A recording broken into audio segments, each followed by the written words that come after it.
qu'il n'y ait aucune idole dans nos cœurs, qu'il n'y ait aucune idole dans nos âmes, aucune idole, Père éternel, que rien ne nous sépare de toi, au nom de Jésus.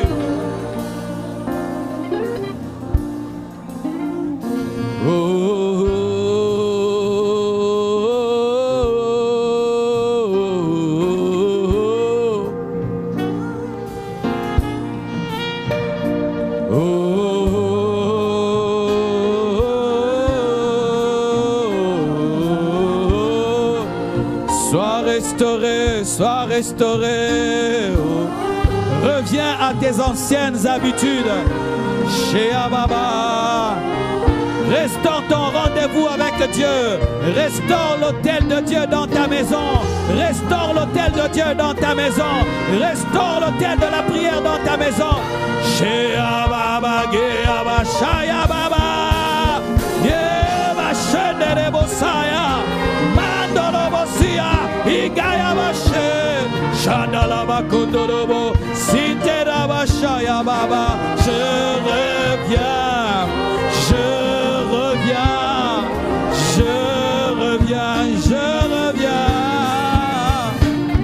Eabashenda la bakaya.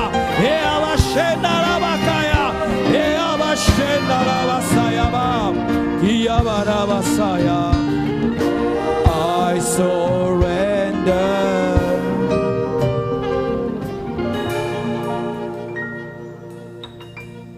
Père, au nom de Jésus, je demande que tu donnes à ton peuple la sensibilité prophétique, afin qu'il puisse capter la mouvance de ton esprit et qu'il puisse entendre ta voix leur dire: monte ici. Et comme Moïse, qui soit capable d'abandonner le troupeau pour se connecter au buisson. Comme Daniel, qui soit capable, malgré leur élévation et leur bénédiction, de se tenir au-devant de toi 3 fois par jour. Dieu de Daniel, Dieu de Moïse. Jésus, tu as pu sentir la direction prophétique pour entrer dans un jeûne de 40 jours, car il est écrit: conduit par le Saint-Esprit, tu es allé dans le désert afin de jeûner. Les apôtres se sont retirés dans la chambre haute, acceptant ton invitation. C'est alors que l'Église est née. Que mon frère comprenne qu'en refusant ton invitation, il est en train de rater sa destinée et passer à côté de la vie abondante. Délivre-nous de toute compromission et de toute tiédeur qui nous amène à être plein au-devant de toi alors que tu veux des vases vides que tu peux remplir. Pardonne-nous, Seigneur, d'avoir laissé des hommes nous diriger alors que nous sommes les prophètes de nos propres vies. Que celui qui prophétisait prophétise à nouveau. Que celui qui avait des visions ait à nouveau des visions. Que celui qui avait des songes ait des songes à nouveau. Reçois cela, reçois, reçois, reçois, reçois, reçois, reçois, reçois, reçois, reçois, reçois, reçois, reçois, reçois, reçois, reçois, reçois la restauration des dons prophétiques. Reçois la restauration des dons prophétiques. Reçois la restauration des dons prophétiques. Receive, receive. Power! Shige, shige, shige, shige, shige, shige, shige, shiga baba soya. Manteka ribota yasho, minteki rite yasho de. Le Seigneur me dit qu'il restaure le don, les dons spirituels. Tu n'allais plus dans sa présence, c'est pourquoi le don n'agit plus. Tu as perdu ta vie de prière, c'est pourquoi le don de prophétie n'opère plus. Mais comme tu t'es repenti aujourd'hui, que tes oreilles s'ouvrent à nouveau. Maintenant, maintenant, maintenant, maintenant, maintenant, maintenant, maintenant, maintenant, maintenant, maintenant, maintenant, maintenant, maintenant, maintenant, maintenant, maintenant.